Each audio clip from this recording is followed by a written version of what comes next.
For today's adventure, we're heading to rural Pike County, Indiana, near the Gibson County line, about 15 miles southwest of Petersburg and 60 miles north of Evansville. Our destination is the Azalea Path Arboretum and Botanical Gardens. This nonprofit, privately held facility covers over 60 acres and is home to more than 4,000 azaleas and other plants, making it one of the largest collections of azaleas in the Midwest. The gardens offer approximately 3 miles of walking paths that lead you past 2 lakes, a waterfall, and a koi pond, providing a serene and picturesque experience. During my visit, I had the pleasure of speaking with Beverly Knight, the owner, who graciously gave me a small tour and shared her inspiring story. Beverly grew up in Posey County, near the point where the Wabash River meets the Ohio. As a UPS driver, she found joy in admiring the beautiful landscapes along her route and dreamt of creating something equally stunning for herself one day. In 1977, she and her husband Stephen purchased their original 15 acres and began clearing just enough trees to make space for a lake and their home. Beverly's journey with azaleas began with a friend who was an azalea hybridizer and a doctor. He provided her with starts to see how well they would thrive in her area, and that's how it all began.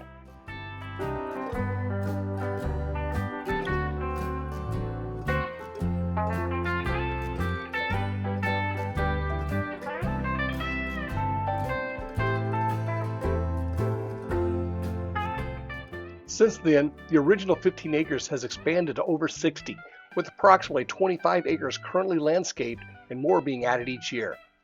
Beverly shared, "It's been quite a labor of, well, it's been a labor." Initially, she didn't intend for her yard to become a tourist destination. However, every spring when everything was in full bloom, people would stop by, eager to witness the beauty. This led her to open it to the public.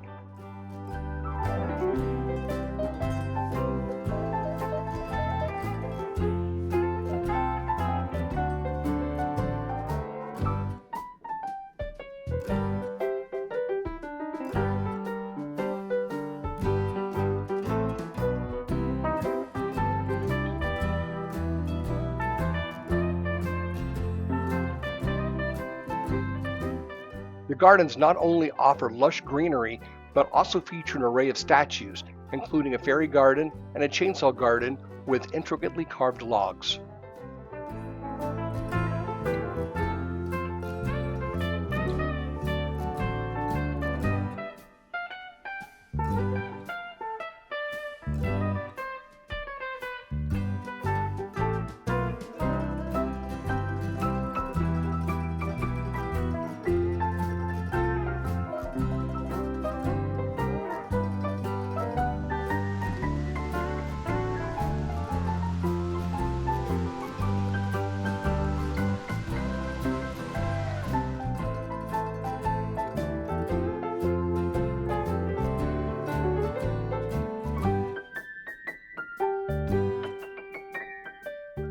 In addition to the stunning gardens, you'll find beautiful backdrops for weddings and other events.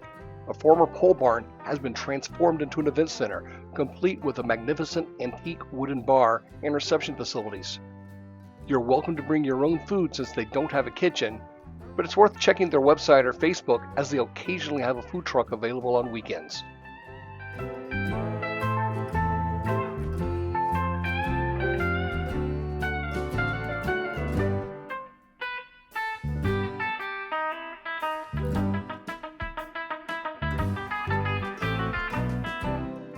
On the day of my visit, the dogwoods were still in full bloom. Beverly mentioned that they have bloomed longer than normal this year.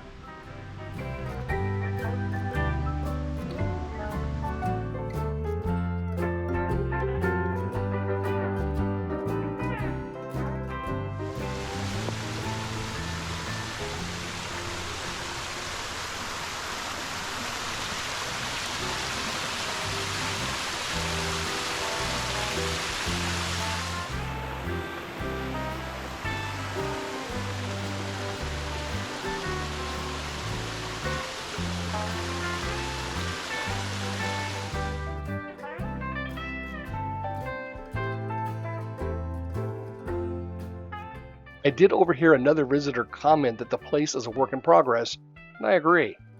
I look forward to returning and seeing the changes. In reviewing, I want to add that I don't think that my little video here has done the place justice that it deserves. It's truly beautiful and worth the side trip if you find yourself in southern Indiana from mid-April to late May.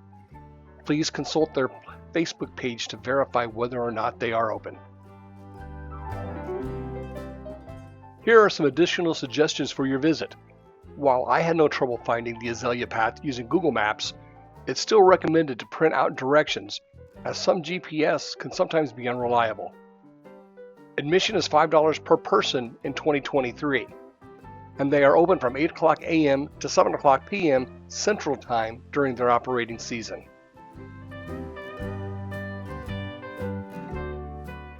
Please note that some of the paths are rugged and not wheelchair accessible. If you or a member of your party has limited mobility, I advise calling ahead to inquire about the availability of a golf cart tour, which may require an additional fee. Plan to spend 1 to 2 hours fully immersing yourselves into the beauty and tranquility of this remarkable place.